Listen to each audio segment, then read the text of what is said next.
ଯେପରି ଆପଣ ଦାସ ମାନଙ୍କୁ ଆହ୍ୱାନ କରି ସେମାନଙ୍କ ହସ୍ତରେ ନିଜର ସର୍ବସ୍ୱ ସମର୍ପଣ କଲେ।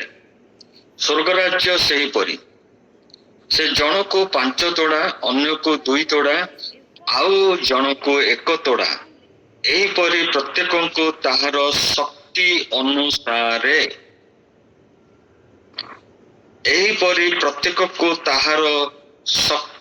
ଅନୁସାରେ ଇଂରାଜୀର ବଢିଆ ସୁନ୍ଦର ତାର ଭର୍ସନ ଗୁଡାକ ଅଛି। ଆକର୍ଡିଂ ଟୁ ଦ ଆବିଲିଟି, ପ୍ରତ୍ୟେକ ଜଣକୁ ପ୍ରଭୁ ଅନୁଗ୍ରହ ଦାନ କରନ୍ତି ଆକର୍ଡିଂ ଟୁ ଦ ଆବିଲିଟି। ଆରି ଉପରେ ଆଜି ଆମେ କିଛି ସମୟ ଆଲୋଚନା କରିବା, ଚିନ୍ତା କରିବା। ମୋ ସାଙ୍ଗରେ ବାହାର କରନ୍ତୁ ରୋମୀ 12 ପର୍ବର 3 ପଦ। ରୋମିଓ ପୁସ୍ତକ ରୋମାନ୍ସ ଚାପ୍ଟର 12 ଭର୍ସ 3। କାରଣ ମୋତେ ପ୍ରଦତ୍ତ ଅନୁଗ୍ରହ ଦ୍ୱାରା ମୁଁ ତୁମମାନଙ୍କ ମଧ୍ୟରେ ଥିବା ପ୍ରତ୍ୟେକ ଜଣକୁ କହୁଅଛି, ଆପଣା ବିଷୟରେ ଯେପରି ମନେ କରିବା ଉଚିତ, ତାହାଠାରୁ ଆପଣାକୁ ଅଧିକ ବଡ଼ ମନେ ନ କର। କିନ୍ତୁ ଈଶ୍ୱର ଯାହାକୁ ଯେ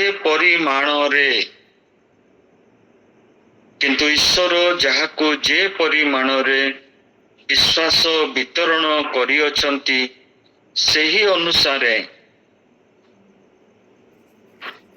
ପ୍ରତ୍ୟେକ ଜଣ ସୁବୋଧର ପରି ଆପଣା ବିଷୟରେ ମନେ କର। ପୁଣି ଆଉ ଗୋଟେ ପଦ ତା ପାଖରେ ଅଛି, ସେଟା ହଉଛି ସେଇ ରୋମୀ 12 ପର୍ବର 6 ପଦର ପ୍ରଥମ ପୋର୍ସନଟା। ଆଉ ଆମ୍ଭମାନଙ୍କୁ ପ୍ରଦତ୍ତ ଅନୁଗ୍ରହ ଅନୁସାରେ ଆମ୍ଭେମାନେ ବିଭିନ୍ନ ଦାନ ପାଇଅଛୁ। ଯେତେବେଳେ ଆପଣ ପାଉଲଙ୍କର ଚିଟାଉ ଗୁଡାକ ସବୁ ପଢିବେ, ତାକୁ ଯେତେବେଳେ ଆପଣ ମାନେ ଆଲୋଚନା କରିବେ, ସେତେବେଳେ ଗୋଟେ ସୁନ୍ଦର ବିଷୟ ଦେଖିବାକୁ ପାଇବେ। ପାଉଲ ଜଣେ ଫାରୁସୀ ଥିଲେ। ବ୍ୟବସ୍ଥା ବିଷୟରେ ତାଙ୍କର ସମ୍ପୂର୍ଣ୍ଣ ଦକ୍ଷତା, ପାଠ ପଢିଛନ୍ତି, ତା ଉପରେ ତାଙ୍କର ଚିତ୍ତାକର୍ଷକ ଜ୍ଞାନ ବି ଅଛି, କାରଣ ବହୁତ ବୁଦ୍ଧିମାନ ଲୋକ ସେ ଥିଲେ। ସେ ସବୁବେଳେ ତାଙ୍କର ଚିଟାଉ ଗୁଡାକରେ ଗୋଟେ ବିଷୟ ସବୁବେଳେ ସେ ବାର ଉଲ୍ଲେଖ କରୁଥିବେ, ଆଉ ପ୍ରାୟ କମନ ବି ଥାଏ ଯେ ଆମ୍ଭେ ମାନେ ଏକ ନୁହଁ, ଆମ୍ଭେ ମାନେ ହଉଛୁ ଈଶ୍ୱରଙ୍କର ବା ଖ୍ରୀଷ୍ଟ ଯୀଶୁଙ୍କର ଶରୀରର ଅଙ୍ଗ ପ୍ରତ୍ୟଙ୍ଗ। ପ୍ରତି ଅଙ୍ଗର କିଛି ନା କିଛି ଆବଶ୍ୟକତା ଅଛି ଶରୀର ପାଇଁ। ଇଭେନ୍ ନଖ ଗୁଡାକର ମଧ୍ୟ ଆବଶ୍ୟକତା ଅଛି ଶରୀର ପାଇଁ। କୌଣସି ବିଷୟକୁ ପ୍ରଭୁ ଏମିତି ଆମର ମନେ ବନେଇ ନାହାନ୍ତି ଶରୀରରେ ଯୋଉଟା ଆବଶ୍ୟକତା ନାହିଁ। ପାଉଲ ଏଇ ବିଷୟଟାକୁ ସବୁବେଳେ ସେ ଜୋର ଦିଅନ୍ତି ଯେ ପ୍ରତ୍ୟେକ ଖ୍ରୀଷ୍ଟିଆନ ଭାଇ ଭଉଣୀ ସେମାନେ ମଣ୍ଡଳୀର ଗୋଟେ ଅଂଶ ବିଶେଷ, ଆଉ ମଣ୍ଡଳୀ ହଉଛି ଖ୍ରୀଷ୍ଟଙ୍କର ଶରୀର। ଏବଂ ଯେହେତୁ ସେମାନେ ଶରୀର, ସେମାନଙ୍କୁ ପ୍ରତ୍ୟେକଙ୍କୁ ସେବା କାର୍ଯ୍ୟ ଦିଆହେଇଛି ଈଶ୍ୱରଙ୍କର ଅନୁଗ୍ରହ ଦ୍ୱାରା। ଆପଣ ଦେଖିବେ କରନ୍ଥିରେ ଲେଖା ହେଇଛି, ଆଉ ବିଭିନ୍ନ ଜାଗାରେ ମଧ୍ୟ ଲେଖା ହେଇଛି, କାହାକୁ ଭାବବାଣୀ କହିବା ପାଇଁ, କାହାକୁ ଶିକ୍ଷକ ହବା ପାଇଁ, କାହାକୁ ପ୍ରେରିତ କରି ସେ ପଠେଇଛନ୍ତି। ଆଉ କିଛି ଜାଗାରେ ମଧ୍ୟ ସେ ଲେଖିଛନ୍ତି ସେବା କାର୍ଯ୍ୟ ଅନେକ ପ୍ରକାରର, ଯେ ଦାନ କରେ ସେ ଦାନ ବି କରୁ, ଯେ ଅନ୍ୟକୁ ଉତ୍ସାହିତ କରେ ସେ ଅନ୍ୟକୁ ଉତ୍ସାହିତ କରୁ। ଏମିତି ବହୁତ ଗୁଡାକ ବିଷୟକୁ ସେ ଆଣିକିରି ମଣ୍ଡଳୀର ସେବା କାର୍ଯ୍ୟରେ ସେ ଅନ୍ତର୍ଭୁକ୍ତ କରିଛନ୍ତି। ତାର ଏକମାତ୍ର କାରଣ ହଉଛି, ଯେମିତି ଆମର ଯାକୋବ ପୁସ୍ତକରୁ ଆମେ ଦେଖୁଛୁ, କର୍ମ ବିନୁ ବିଶ୍ୱାସ ମୃତ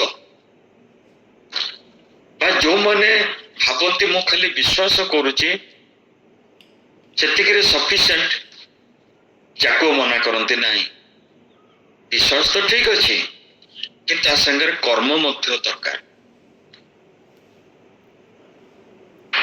ବର୍ତ୍ତମାନ ମାନେ ପଢିବା ପ୍ରଥମ ପିତର ତାର 4 ପର୍ବର 10 ପଦ। ପ୍ରଥମ ପିତର 4 ପର୍ବର 10 ପଦ। ପ୍ରତ୍ୟେକ ଜଣ ଯେଉଁପରି ଅନୁଗ୍ରହ ଦାନ ପାଇଅଛୁ ସେହି ପ୍ରକାର ଈଶ୍ୱରଙ୍କର ବହୁବିଧ ଅନୁଗ୍ରହର ଉତ୍ତମ ଭଣ୍ଡାର ଘରିଆ ସ୍ୱରୂପେ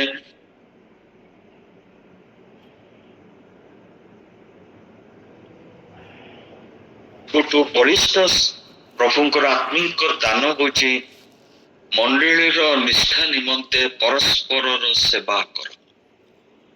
ସେବା କରିବା ନିଜେ ଯୀଶୁ ସେଟାକୁ ମଧ୍ୟ ଶିଷ୍ୟମାନଙ୍କର ପାଦ ଧୋଇ ଜଳର ପ୍ରକ୍ଷାଳନ କରି ଗାମୁଛାରେ ପୋଛି ଦେଇ ଶିଖେଇଥିଲେ। ଖ୍ରୀଷ୍ଟିଆନ ଜୀବନର ସବୁଠୁ ଉତ୍ତମ ଆଉ ଅତି ସୁନ୍ଦର ଯଦି କିଛି ବିଷୟ ଥାଏ ସେଟା ହଉଛି ସେବା। ଏବଂ ସେ ସେବା ଦ୍ୱାରା ଆଜି ମଦର ଟେରେସା ଖାଲି ଇଣ୍ଡିଆରେ ନୁହେଁ ସମଗ୍ର ବିଶ୍ୱରେ ସେ ଗୋଟେ ଅତି ସୁନ୍ଦର ସେ ପ୍ରତିଷ୍ଠା ଲାଭ କରିଛନ୍ତି। ଲୋକମାନେ ଏବେ ବି ତାକୁ ମନ ପକେଇକି ଝୁରୁଛନ୍ତି ଯେ ମନୁଷ୍ୟ ଦେହରେ ଏଭଳି ଏକ ଆତ୍ମା ଆସିବ ଯାହାକି ଆମମାନଙ୍କର ଚିନ୍ତା କରିବା ଅପେକ୍ଷା ଅଧିକ ସେ କରିପାରୁଥିଲେ। କୁଷ୍ଠ ରୋଗୀ ମାନଙ୍କର ସେବା କରିପାରୁଥିଲେ। କିଛି ହାତରେ ଗ୍ଲୋଭ୍ସ ନାହିଁ, ମୁହଁରେ ପଟି ନାହିଁ, କିଛି ନାହିଁ, ସେମିତି ଘାରୁ ଗନ୍ଧ ବାହାରୁଥିବ, ସବୁ କିଛି କରୁଥିବ, ସେ ସେବା କରୁଥିଲେ। କେମିତି ସମ୍ଭବ? ହାଉ ଇଟ୍ ଇଜ ପସିବଲ? ଗୋଟେ ବିଦେଶୀ ନାରୀ ଭାରତକୁ ବୁଲି ଆସନ୍ତି କିନ୍ତୁ ସେ ସେବା କାର୍ଯ୍ୟରେ ଆକୃଷ୍ଟ ହୋଇ ଶେଷକୁ ନିଜ ଜୀବନକୁ ସେ ସେବା କାର୍ଯ୍ୟରେ ସମର୍ପଣ କରିଦିଅନ୍ତି। ଏବଂ ଯାକୁବଙ୍କର କହିବା ଅନୁସାରେ କର୍ମ ବିନା ବିଶ୍ୱାସ ମୃତ। ଆମମାନଙ୍କର ପ୍ରତି ମାସର ପ୍ରଥମ ଦିନ ବ୍ଲେସିଂ ୟୁଥ ମିଶନର ସରୋଜ ଆପଟ ଭାଇଙ୍କୁ ଦିଆଯାଏ। ଅବଶ୍ୟ ଏଇ ବର୍ଷର 3 ମାସ ସେ ସୁଯୋଗ ପାଇନଥିଲେ, ତାଙ୍କର କାର୍ଯ୍ୟ ଥିଲା ବୋଲି। ସେ ଗୋଟେ ପୋଷ୍ଟିଂ ମତେ ପୋଷ୍ଟ କରିଛନ୍ତି ତାଙ୍କର, ସେଇଟା ମୁଁ ବର୍ତ୍ତମାନ ଆପଣମାନଙ୍କ ପାଖରେ ସେୟାର କରିବାକୁ ଯାଉଛି। ଜାଗା, ନାମ, ବ୍ୟକ୍ତି ବିଶେଷ ସେମାନଙ୍କ ନାମକୁ ଉଲ୍ଲେଖ କରିବିନି ଏକ ବିଶେଷ କାରଣ ଯୋଗୁଁ, କିନ୍ତୁ ମୁଁ ସେ ଘଟଣାଟିକୁ ଆପଣମାନଙ୍କ ପାଖରେ ରହି 2022 ମସିହାରେ ବ୍ଲେସିଂ ୟୁଥ ମିଶନ ଓଡ଼ିଶାର ଏକ ଉପାନ୍ତ ଅଞ୍ଚଳରେ ଯୋଉଠିକୁ ଗମନାଗମନର କୌଣସି ସୁବିଧା ନାହିଁ, ସେତେବେଳକୁ ଫିଲିପ ବିଷୋଇ ବୋଲିକା ଜଣେ କାର୍ଯ୍ୟକାରୀ ଥିଲେ, ସେ କାମ କରୁଥିଲେ, ସେ ଆଜି ନାହାନ୍ତି। ତାଙ୍କ ସାଙ୍ଗରେ ଆଉ ତାମିଲ ଭାଇମାନେ କେତେ ଜଣ ମିଶିକିରି ଗୋଟେ ଜାଗାକୁ ଗଲେ, ଉପାନ୍ତ ଅଞ୍ଚଳକୁ। ସେଠାରେ ଯାଇକିରି ବାକ୍ୟ ପ୍ରଚାର କଲେ। 2022ରେ ବାକ୍ୟ ତ ସେ 2022ରେ ପ୍ରଚାର କରିନାହାନ୍ତି, ଆଗରୁ କରିଛନ୍ତି। 2022ରେ ସେମାନେ କିଛି ଲୋକ ପ୍ରଭୁଙ୍କୁ ଗ୍ରହଣ କଲେ। ପାଖାପାଖି 22ଟି ପରିବାର ଯେତେବେଳେ ସେମାନେ ପ୍ରଭୁଙ୍କୁ ଗ୍ରହଣ କଲେ, ଆଉ ସେମାନେ ଗୋଟେ ଚିନ୍ତା କଲେ ଗୋଟେ ପ୍ରାର୍ଥନାର ଗୃହ ବନେଇବା ପାଇଁ। ପ୍ରାର୍ଥନାର ଗୃହ ଅତି କମ ଖର୍ଚ୍ଚରେ ଝିଙ୍କର ଘର ଟିଏ ବନେଇଲେ। କିନ୍ତୁ ସେଇ ଜାଗାର ବା ସେଇ ଗ୍ରାମବାସୀ ମାନଙ୍କ ମଧ୍ୟରେ କିଛି ଲୋକ ତାକୁ ପ୍ରୋଟେଷ୍ଟ କଲେ, ପ୍ରତିବାଦ କଲେ। ନାଇଁ, ଆମେ ଏଠି ଖ୍ରୀଷ୍ଟିଆନ ମାନଙ୍କୁ ପୁରେଇ ଦେବୁନି, ପ୍ରତିବାଦ କଲେ। ଖାଲି ପ୍ରତିବାଦ କଲେ ତା ନୁହେଁ, ମାତ୍ର ସେ ଘରଟିକୁ ମଧ୍ୟ ଭାଙ୍ଗିଦେଲେ। ସେ ଜିଙ୍କର ଗୁଡାକ ସବୁ ଫୋପାଡ଼ିକି ଭାଙ୍ଗିଦେଲେ, ଘରଟିକୁ ଭାଙ୍ଗିଦେଲେ। ଏଇ ଯୋଉ 22 ଜଣ ସେମାନେ ପିସ୍ ମାର୍ଚ୍ଚ କରିନାହାନ୍ତି ବା ସବୁଆଡକୁ SOS ପଠେଇ ନାହାନ୍ତି ଯେ ଏମିତି ଘଟିଗଲା ସେମିତି ଘଟିଗଲା, ଆମକୁ ଟଙ୍କା ପଠାଅ, ଆମେ ଆଉ ଥରେ ବନା, ସେଟା କରିନାହାନ୍ତି। ଆଇନ ଅନୁସାରେ, ଆଇନ ସଙ୍ଗତ ଭାବରେ ସେମାନେ ଯାଇକିରି କଲେକ୍ଟରକୁ ତାଙ୍କର ଦୁଃଖ ଜଣାଇଲେ। ସେ ଡିଷ୍ଟ୍ରିକ୍ଟର ନାଁ ବି ମୁଁ କହୁନି, ଆଉ ଜଣେଇଲା ପରେ ପ୍ରଭୁ ସେ କଲେକ୍ଟରଙ୍କ ମନରେ କାର୍ଯ୍ୟ କଲେ। ସେ ସେଇ ଏରିଆର ଯୋଉ ତହସିଲଦାର ଥିଲେ ତାଙ୍କୁ କହିଲେ ଏମାନଙ୍କର ଯୋଉ ଦାବି ବହୁତ ନ୍ୟାଯ୍ୟ ଦାବି, ସେମାନେ କୌଣସି ମାନେ ଅନସୋସିଆଲ କାମ କରିବା ପାଇଁ କରୁନାହାନ୍ତି, ମାତ୍ର ତାଙ୍କର ସେଇ ଧାର୍ମିକ ସ୍ଥଳ ଗୋଟେ ବନେଇବା ପାଇଁ ତାଙ୍କର ଇଚ୍ଛା। ତାଙ୍କୁ ଗୋଟେ ଜାଗା ବାଛିକିରି ଦିଅ। ସେ ତହସିଲଦାର କିନ୍ତୁ ତାଙ୍କୁ ସେ ଗାଁରେ ଆଉ ଦେଲେ ନାହିଁ। ଗାଁ ଠାରୁ କିଛି ଦୂର ବାଟରେ କିନ୍ତୁ ବଢିଆ ଜାଗା, ଗୋଟେ ଉଚ୍ଚସ୍ଥଳୀ ଜାଗା ପାଖାପାଖି, ମାନେ ପାହାଡିଆ ବି ନୁହେଁ କିନ୍ତୁ ଟିକେ ଉଠାଣିଆ ଜାଗାରେ ତାଙ୍କୁ 15 ଫୁଟରେ 25 ଫୁଟର ଗୋଟେ ଜାଗାଟି ଦେଲେ ଘର ବନେଇବା ପାଇଁ। ଏଟା 22 ମସିହାରେ ସରୋଜ ଭାଇ ପୋଷ୍ଟ କରିଥିଲେ ଯେ ଏଭଳି ଘଟଣା ଘଟିଛି ବୋଲି। କିନ୍ତୁ ଏଇ ଯୋଉ ପରମିଶନ ଏକା ସବୁ 23-24 ଏ ଆଡକୁ ସେମାନେ ପାଇଲେ। କିଛି ପ୍ରୋଟେଷ୍ଟ କରିନାହାନ୍ତି, ଖାଲି ତାଙ୍କର ଆଇନଗତ ଯୋଉ ଅଧିକାର ଅଛି ତାକୁ ଯାଇକି ସେମାନେ ନିବେଦନ କଲେ। କିନ୍ତୁ ତା ଫଳରେ ସେମାନେ ପ୍ରଭୁଙ୍କ ଠାରୁ ଆଶୀର୍ବାଦ ପାଇଲେ, ପୁଣି କଲେକ୍ଟରଙ୍କ ଠାରୁ ମଧ୍ୟ ଦୟା ଅନୁଗ୍ରହ ପାଇଲେ। କଲେକ୍ଟର କହିଲେ ତମେ ଯେତେବେଳେ ସେଠାରେ ପୂଜାବିଧି କରିବ ବା ପ୍ରାର୍ଥନା ସ୍ଥଳରେ ବହୁତ ଲୋକ ଜମା ହେବେ, ଆଉ ସେଠାରେ ତ ପାଣିର ବ୍ୟବସ୍ଥା ନାହିଁ, ଏଟା ଉଚ୍ଚା ଜାଗାଟା, ସେ ଗୋଟେ ନଳକୂପର ବ୍ୟବସ୍ଥା କଲେ, ସାଂସନ କଲେ ବୋରୱେଲ। ସେଠାରେ ମଧ୍ୟ ଗଭର୍ଣ୍ଣମେଣ୍ଟର ପଇସାରେ, ଗଭର୍ଣ୍ଣମେଣ୍ଟ ତରଫରୁ ଗୋଟେ ବୋରୱେଲର ବ୍ୟବସ୍ଥା କରାଗଲା। କାଲି କି ପରଦିନ ସେ ପୋଷ୍ଟ କରିଛନ୍ତି କେତେ ସୁନ୍ଦର ଭାବରେ ସେ ଚର୍ଚ୍ଚଟି ବନା ହେଇଛି ବ୍ଲେସିଂ ୟୁଥ ମିଶନ ତରଫରୁ ମିଶିକିରି। ଆଉ ଯୋଉ ଯୁବା ପୁଅ ଝିଅ ମାନେ ସେମାନେ ଡ୍ୟାନ୍ସ କରୁଛନ୍ତି ତାଙ୍କର ସେଇ ଆଦିବାସୀ ଷ୍ଟାଇଲରେ। ପୁଅ ମାନେ କୌଣସି ତାଙ୍କ ପାଖରେ ମଡର୍ନ ଇନଷ୍ଟ୍ରୁମେଣ୍ଟ ନାହିଁ ବଜେଇବା ପାଇଁ, ତାଙ୍କର ସେ ଚିରା ଚରିତ ଯୋଉ ଡାରା ଆଉ ମାଦଳ ଆକୁ ବଜେଇକିରି ସେମାନେ ପ୍ରଭୁଙ୍କର ଗୀତ ବୋଲୁଛନ୍ତି, ଝିଅମାନେ ଗୀତ ବୋଲୁଛନ୍ତି ଆଉ ନାଚ ମଧ୍ୟ କରୁଛନ୍ତି, ଢେମସା ନାଚ। ଯେତେବେଳେ ମୁଁ ପଢିଲି ବୋଲେ ଏଇ ହଉଛି ବିଶ୍ୱାସର ପରିମାଣ, କେମିତି ଆମେ କର୍ମ ଦ୍ୱାରା ବଢେଇ ପାରିବା। ଆଉ ପ୍ରଭୁଙ୍କର ଗୌରବ ନିମନ୍ତେ ମୁଁ କହୁଛି, ସେଇ ଯୋଉ 24ଟି ପରିବାର ସେମାନେ ପ୍ରଭୁଙ୍କୁ ପାଇଥିଲେ ତାହା ବହୁତ ପରିମାଣରେ ବଢି ସାରିଛି। ଏବଂ ତାଙ୍କ ମଧ୍ୟରେ ଗୋଟେ ପୁଅ ସେ ମିଶନାରୀ କଲ ପାଇକିରି ମିଶନାରୀ ହେଇସାରିଛି। ଆପଣ ମାନେ ଭାବନ୍ତୁ, ଯଦି ସେ ସ୍ଥାନକୁ କୌଣସି ମିଶନାରୀ ଯାଇନଥାନ୍ତେ, ସେଠାରେ ଯଦି ପ୍ରଭୁଙ୍କ ବାକ୍ୟ ପ୍ରଚାର ହେଇନଥାନ୍ତା, ଯୋଉ ବିଶ୍ୱାସ ଆମମାନଙ୍କ ପାଖରେ ପ୍ରଭୁ ଦେଇଛନ୍ତି ମଣ୍ଡଳୀର ସେବା କାର୍ଯ୍ୟ ନିମନ୍ତେ, ସେ ବୃଦ୍ଧି ପାଇଥାନ୍ତା କି? ସେ ପୁଅଟି ଆଜି ମିଶନାରୀ ହେଇଥାନ୍ତା କି? ପ୍ରତ୍ୟେକ ଲୋକଙ୍କୁ ପ୍ରଭୁ କିଛି ନା କିଛି ଅନୁଗ୍ରହ ଦାନ ଦେଇଛନ୍ତି। ଯେମିତି ଆଜି ଆମେ ପ୍ରଥମେ ପଢିଲୁ ମାଥ୍ୟୁ 25 ପର୍ବର ସେ 15ଟା ମୁଁ ପଢିଲି, କିନ୍ତୁ ସେ ଟୋଟାଲଟା ହଉଛି ପ୍ରତ୍ୟେକ ଲୋକକୁ ତାର ଆବିଲିଟି ଅନୁସାରେ ପ୍ରଭୁ ତୋଡା ଦେଲେ। କାହାକୁ 5 ତୋଡା, କାହାକୁ 2 ତୋଡା, କାହାକୁ 1 ତୋଡା ଦେଇକିରି ସେ ବିଦେଶକୁ ଗଲେ।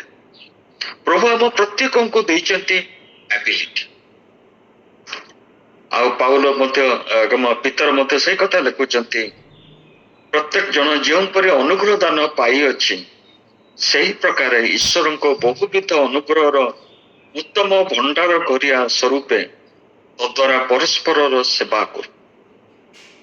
ଦ୍ୱିତୀୟ ଉଦାହରଣ, ଆମମାନଙ୍କ ମଧ୍ୟରେ ବୀରେନ୍ଦ୍ର ଭାଇ ଅଛନ୍ତି, ସେ ବହୁତ ଗୁରୁ ଦାୟିତ୍ୱ ନେଇଛନ୍ତି। ଏଇ ସବୁ ସ୍ପିକର ମାନଙ୍କ ସାଙ୍ଗରେ କଣ୍ଟାକ୍ଟ କରିକି ପ୍ରତିଦିନ ଆମେ ଯୋଉ ସ୍ପିକର ମାନଙ୍କର ବାକ୍ୟ ଶୁଣୁଛୁ ସେଟା ସବୁ ତାଙ୍କର ସେବା କାର୍ଯ୍ୟର କାମ। ତ ସେତିକିରେ ସନ୍ତୁଷ୍ଟ ନୁହନ୍ତି, ସେ ଅନ୍ୟାନ୍ୟ ସେବା କାର୍ଯ୍ୟ ମଧ୍ୟ କରନ୍ତି।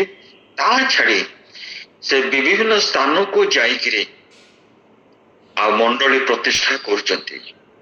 ମତେ ଅଳ୍ପ ଦିନ ତଳେ ଗୋଟେ ମଣ୍ଡଳୀ ବିଷୟରେ କହୁଥିଲେ, ଆଉ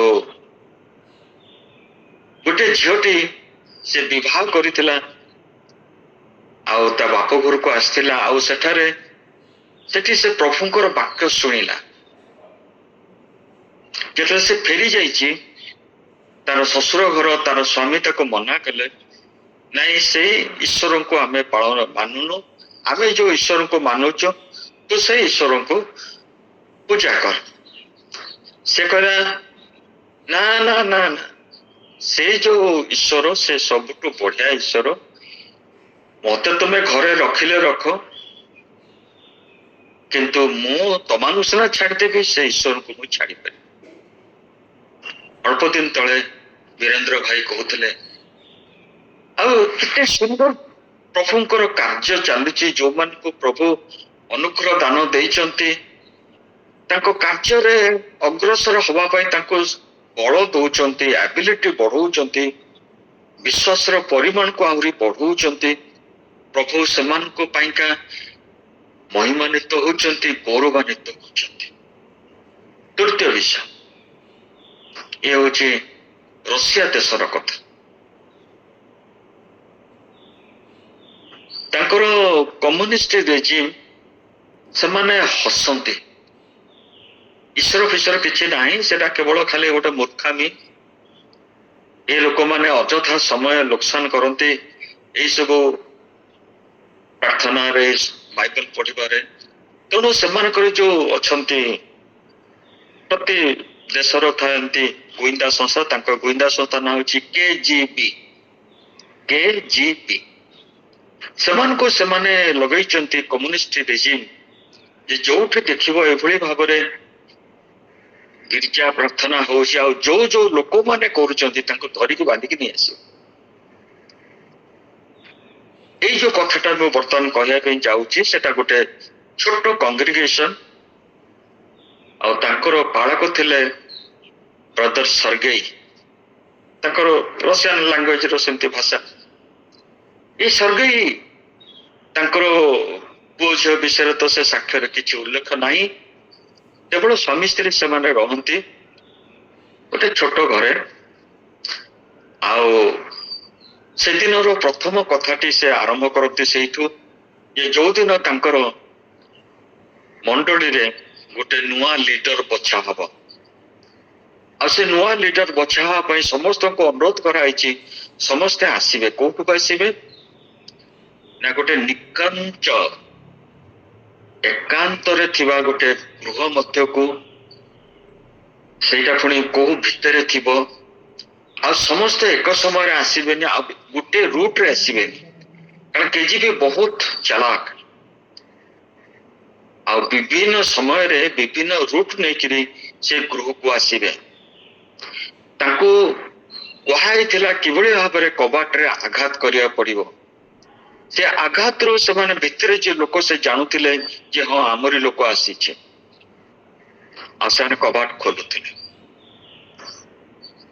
ଯେତିକି ତାଙ୍କର ଥିଲେ ମିଶନାରୀ ବା ପ୍ରଭୁଙ୍କୁ ଜାଣିଥିବା ସମସ୍ତେ ଆସିଗଲେ। ତାଙ୍କ ଭିତରେ ଭୋଟିଂ ହେଲା, ଆଉ ଜଣେ ନିର୍ବାଚିତ ହେଲେ ଯିଏକି ସେ ଲିଡରସିପ ନେବେ, ଏବଂ ସେ ଆଣ୍ଠେଇଲେ। ସମସ୍ତେ ପାଖକୁ ଆସି ତାଙ୍କର ମସ୍ତକ ଉପରେ ହାତ ରଖି ତାଙ୍କୁ ପ୍ରଭୁଙ୍କ ପାଖରେ ସମର୍ପଣ କଲେ, ଆଉ ସେ ହେଇଗଲେ ନୂତନ ଲିଡର। ସର୍ଗେଇଙ୍କର ମନ ବହୁତ ସେଦିନ ଖୁସି। ଆଉ ସେ ସଭା ଶେଷରେ ଆଉ ଗୋଟେ ରୁଟ୍ ଦେଇକିରି ତାଙ୍କ ଗୃହ ମଧ୍ୟକୁ ଆସିଲେ। ଆସିକି କବାଟ ବନ୍ଦ କଲେ, ଦେଖିଲେ କୋଉଠି କୌଣସି କିଛି ମନୁଷ୍ୟ ନାହିଁ। ଯାହା ହଉ ଆଜି ପ୍ରଭୁ ଆମମାନଙ୍କୁ ସୁବିଧା କରିଦେଲେ, ଆମମାନେ ଆସିଗଲୁ, ମୁଁ ଆସିଗଲି। ଆଉ ସେ ଆସି ଗୃହ ମଧ୍ୟରେ ରାତି ଗୋଟାଏ କବାଟରେ ଆବାଜ ହେଲା। ଆବାଜ ପରେ କବାଟକୁ ଧକ୍କା ଆଉ ହାମରିଂ କରିବାର ଆବାଜ ଆସିଲା। ଆଉ ଏମାନେ ଧଡ଼ପଡ଼ ହେଇକିରି ଉଠିଲେ, ଦେଖିଲାକୁ କବାଟ ସେମାନେ ଭାଙ୍ଗି ସାରିଛନ୍ତି। ଭାଙ୍ଗି ସାରିଲା ପରେ ଯୋଡ଼ିଏ ଲୋକ ସେମାନେ ଗୃହ ମଧ୍ୟରେ ପ୍ରବେଶ କଲେ। ଆଉ ତାଙ୍କୁ ପଚାରିଲେ, ଆଜି କୋଉଠକୁ ଯାଇଥିଲୁ ପ୍ରାର୍ଥନା କରିବା ପାଇଁକା? ଆଉ ଯୋଉ ଲୋକକୁ ତମାନେ ନିର୍ବାଚନ କଲ ସେ ଲିଡର ବୋଲିକା ତାର ନାଁ ଦେ, ଆଡ୍ରେସ ଦେ। ମୁଁ ଏଇ ତଥ୍ୟ ଆପଣ ମାନଙ୍କୁ ହସ୍ତାନ୍ତର କରିପାରିବିନି, କ୍ଷମା କରିବେ, ସର୍ଗେଇ କହିଲେ। ଗୋଟେ ଜଣେ ଡେଙ୍ଗା ହେଇକି ଥାନ୍ତି, ସେ ଖାଲି ଚେନ୍ ସ୍ମୋକର। ଆଉ ଜଣେ ମୋଟାମୋଟି ହେଇକିରି ମଧ୍ୟ ହାଇଟ ର ଥାନ୍ତି। ସେ ତାଙ୍କୁ ବହୁତ ଭାବରେ ଇଣ୍ଟରଗ୍ରେଟ କଲେ, କିନ୍ତୁ ଆଙ୍କ ମୁହଁରୁ କଥା ନେଇ ପାରିଲେ ନାହିଁ। ଯେତେବେଳେ କଥା ନ ନେଇ ପାରିଲେ, ସେମାନେ କହିଲେ ଆମେ ବର୍ତ୍ତମାନ ତତେ ଆରେଷ୍ଟ କରିକିରି ଥାନାକୁ ନେଇଯିବା, ବା ତାଙ୍କର ଯୋଉ ଜାଗାରେ ଇଣ୍ଟରଗ୍ରେଟ କରିଲେ। ଆଉ ସେ କହିଲେ ମତେ ମୋ ସ୍ତ୍ରୀକୁ ଗୁଡ ବାଇ କହିବା ପାଇଁ ତ ସମୟ ଦବ? କହିଲେ ହଉ ଯା। ଆଉ ସେ ଧୀରେ କିନା କହିଲେ, ତୁ ମଧ୍ୟ କାହାକୁ କହିବୁନି, ଆଉ ମୁଁ ଗଲା ପରେ ପରେ ତୁ ତୋର ଭାଇ ଘରକୁ ପଳେଇବୁ। ଦେଖନ୍ତୁ, ସେମାନେ ପ୍ରଭୁଙ୍କ ପାଖରେ ବୃଦ୍ଧି ଲାଭ କରୁଛନ୍ତି। ସରକାର ତାଙ୍କୁ କୌଣସି ଭାବରେ ସାହାଯ୍ୟ କରିବାକୁ ଇଚ୍ଛୁକ ନୁହେଁ, କିନ୍ତୁ ସେମାନେ ବୁଦ୍ଧିର ସହିତ ସାହସିକତାର ସହିତ ସେ କାର୍ଯ୍ୟକୁ ଅଣ୍ଡରଗ୍ରାଉଣ୍ଡରେ ଆଗେଇ ନେଉଛନ୍ତି। ସେତିକି କହିକିରି ସ୍ତ୍ରୀ କାନ୍ଦୁଛନ୍ତି, ସ୍ୱାମୀ କାନ୍ଦୁଛନ୍ତି, ସେ ପଳେଇ ଆସିଲେ। କହିଲେ ଚାଲନ୍ତୁ, ଆପଣ ମତେ ଯୋଉଠୁ ନବା ପାଇଁ ଚାହୁଁଛନ୍ତି ନେବେ। ତାଙ୍କ ହାତରେ ହ୍ୟାଣ୍ଡକପ୍ ପଡିଲା, ସେମାନେ ସେ ଇଣ୍ଟରଗ୍ରେସନ ରୁମକୁ ନେଇଗଲେ। ନେଇକି ଯେତେ ଯାହା ପଚାରିଲେ ସେ କିଛି ଉତ୍ତର ଦେଲେନି। କହିଲେ କ୍ଷମା କରିବେ, କ୍ଷମା କରିବେ, ମୁଁ କହିପାରିବି ନାହିଁ। ତାପରେ ସକାଳ ହେଲା। ସକାଳ ହେଲା ପରେ ଆଉ ଜଣେ ଦି ଜଣ ଆସିଲେ, ଆଉ ତାଙ୍କୁ ଥ୍ରେଟନ କଲେ। କହିଲେ ଯେ ବର୍ତ୍ତମାନ ତୋ ପାଖରେ ସମୟ ଅଛି, ଯଦି କହିଦେବୁ ଆମ ପାଖରେ ପାୱାର ଅଛି ଆମେ ଛାଡିଦେବା, ନହେଲେ ସାଇବେରିଆ ଅଞ୍ଚଳ, ରଷିଆର ଜାଣିଥିବେ ସେଟା ସବୁଠୁ ଥଣ୍ଡା ଜାଗା, ଯୋଉଠୁ ପକ୍ଷୀମାନେ ଚିଲିକାକୁ ଆସନ୍ତି, ସେ ସାଇବେରିଆ ଜାଗାକୁ ତତେ ଆମେ ପଠେଇଦେବା। ସେଠି ଗୋଟେ ଜେଲ ଅଛି, ସେ ଜେଲକୁ ଯୋଉମାନେ ଯାଆନ୍ତି ସେମାନେ କେହି ଫେରନ୍ତି ନାହିଁ। ଏଭଳି ଅବସ୍ଥାରେ ସେମାନଙ୍କୁ ରଖନ୍ତି, ସେମାନେ ସେଠି ମରିଯାନ୍ତି। ଆଇଦର ଥଣ୍ଡାରେ ମରନ୍ତି, ନହେଲେ ଭୋକ ଉପାସରେ ମରିଯାନ୍ତି। ସେ ଜେଲରୁ ଏପର୍ଯ୍ୟନ୍ତ କୌଣସି ଲୋକ କେବେ ଘରକୁ ଫେରିନି। ଟ୍ରେନ ଚାଲିଲା, ଟ୍ରେନରେ ବସିଲେ, ଲୋକମାନେ, ଅନ୍ୟ ଲୋକମାନେ ବସିଲେ, ହ୍ୟାଣ୍ଡକପ୍ ପଡିଥାଏ, ସେ ସେମିତି ବସିଥାନ୍ତି। ଟ୍ରେନ ରହୁଥାଏ, ଲୋକ ଓହ୍ଲଉଥାନ୍ତି, ଯାଉଥାନ୍ତି। କିନ୍ତୁ ତା ମଧ୍ୟରେ ଗୋଟେ ଗାର୍ଡକୁ ସେମାନେ ରଖିଥିଲେ, ଯିଏକି ତାଙ୍କ ଉପରେ ତୀକ୍ଷ୍ଣ ଦୃଷ୍ଟି ସେ ରଖୁଥିଲା। ସେ ଅନ୍ୟମାନଙ୍କ ପରିକା ସେଠାରେ ବୁଲୁଥିଲା, ତାଙ୍କ ପାଖରେ ରହୁନଥିଲା, କିନ୍ତୁ ସବୁ ସେ ଅବଜର୍ଭ କରୁଥିଲା, କଣ ଏ ଲୋକ କୋଉଠି କଣ କରୁଛି, କଣ କରିବ, କଣ ନାହିଁ। କିନ୍ତୁ ସର୍ଗେଇ ଯେତେବେଳେ ଲୋକ ପଚାରିଲେ କଣ ହେଇଛି ତମର, କାହିଁ ହ୍ୟାଣ୍ଡକପ୍ ପଡିଛି, ସେ ପ୍ରଭୁଙ୍କ ବାକ୍ୟ ଦବାକୁ ଲାଗିଲେ। ମୁଁ ତ ଯାଉଛି ଜେଲ, ମତେ ତ କଷ୍ଟ କରିବାକୁ ପଡିବ, କିନ୍ତୁ ପ୍ରଭୁଙ୍କ ବାକ୍ୟ କାହିଁ କହିବିନି। ସେ ଟ୍ରେନର କମ୍ପାର୍ଟମେଣ୍ଟରେ ଯୋଉମାନେ ବସିଥିଲେ ସମସ୍ତେ ପ୍ରାୟ ଉଠି ଆସିଲେ। କିଏ ଛିଡା ହେଇଛି, କିଏ ସିଟରେ ବସିଛି, ଆଉ ସେମାନେ ପ୍ରଭୁଙ୍କର ବାକ୍ୟ ଶୁଣୁଥିଲେ। ହଠାତ୍ ପ୍ରଭୁ ଗୋଟେ ବୃଦ୍ଧା ସ୍ତ୍ରୀ ଲୋକ ମନରେ କାର୍ଯ୍ୟ କଲେ। ସେ ତାଙ୍କର ଯୋଉ ବ୍ରେକଫାଷ୍ଟ ବା ଜଳଖିଆ ତାକୁ ଦେଲେ। ଗତ ରାତିରୁ ଏପର୍ଯ୍ୟନ୍ତ ସେ କିଛି ଖାଇ ନଥିଲେ, ପ୍ରଭୁଙ୍କୁ ଧନ୍ୟବାଦ ଦେଲେ, ଆଉ ଖାଇଲେ। ସେ ଖାଇଲା ବେଳକୁ ସେଇ ଯୋଉ ଗାର୍ଡଟି ତାଙ୍କୁ ଅବଜର୍ଭ କରୁଥିଲା, ସେ ଆସିକି ତାଙ୍କ ପାଖରେ ବସିଲା। କାହିଁକି ବୃଥାରେ ସେ ଈଶ୍ୱରଙ୍କ ସେବା କରୁଛ? ସତରେ ସେ ଅଛନ୍ତି? ମୋର ବାପା ସେ ଥିଲେ ଜଣେ ପାଳକ, ତାଙ୍କୁ ଏଇ ଜେଲକୁ ଅଣା ହେଇଥିଲା, ତାପରେ ସେ ଜେଲରୁ ଆଉ ଘରକୁ ଯାଇନାହାନ୍ତି। ସେଇଦିନଠୁ ମୁଁ ଜାଣିଲି, ସେ ଗାର୍ଡ କହୁଛି, ସେଇଦିନଠୁ ମୁଁ ଜାଣିଲି there is no God. ଯଦି ଥାନ୍ତେ ମୋ ବାପା କାହିଁ ମୋ ପାଖକୁ ଫେରି ନଥାନ୍ତେ। ମୁଁ ଏଇ ଗାର୍ଡରେ ଜଏନ କଲି, ଏ କେଜିବିର ଗାର୍ଡରେ ଜଏନ କଲି। ଆଉ ମୁଁ ତୁମକୁ କହୁଛି, ତମେ ଚେଞ୍ଜ କର ତମର ବିଶ୍ୱାସ, ଏଥିରେ କିଛି ଲାଭ ନାହିଁ। କିନ୍ତୁ ଯେତେବେଳେ ସେ ପ୍ରଭୁଙ୍କର ବାକ୍ୟ ଦେଲେ, ସେ ପୁଅଟି କାନ୍ଦି ଉଠିଲା ଆଉ ସେ ପ୍ରାର୍ଥନା କଲା। ଆଉ ସେ ପୁଅ ନାଁ ହଉଛି ମିଖାଏଲ। କିନ୍ତୁ ହାତରେ ତ କିଛି ନାହିଁ। ଆଉ ସେ ପ୍ରଭୁଙ୍କୁ ଗ୍ରହଣ କଲା। ତାପରେ ସେ ଜେଲକୁ ତାଙ୍କୁ ପଠା ହେଲା। ଜେଲର ଗୋଟେ ଆବଦ୍ଧ କୋଠରୀରେ, ସେଠି କେହି ଲୋକ ବାକ କିଛି ନାହିଁ, ଖାଲି କଂକ୍ରିଟର ଗୃହ। ଗୋଟେ ଉପରେ ଗୋଟେ ସ୍କାଇଲାଇଟ ପରିକା ଗୋଟେ ଜାଗା ଅଛି, ଯୋଉଠାକୁ ଖଟ ଉପରେ ଚଢିଲେ ବହୁତ କଷ୍ଟରେ ସେ ହାତ ପାଇବ, ସେତିକି ଖାଲି ପବନ ଯିବା ଆସିବା ପାଇଁ। ଗୋଟେ ପୁରୁଣା ଛିଣ୍ଡା କମ୍ବଳ, ଯୋଉଥିରେ କି ସେ ଶୀତ, ସାଇବେରିଆର ଶୀତ ସେଠି ସମ୍ଭାଳିବନି। ଆଉ ତାକୁ ତା ଭିତରେ ରଖାଗଲା। ଯେତେବେଳେ ସେ କବାଟଟା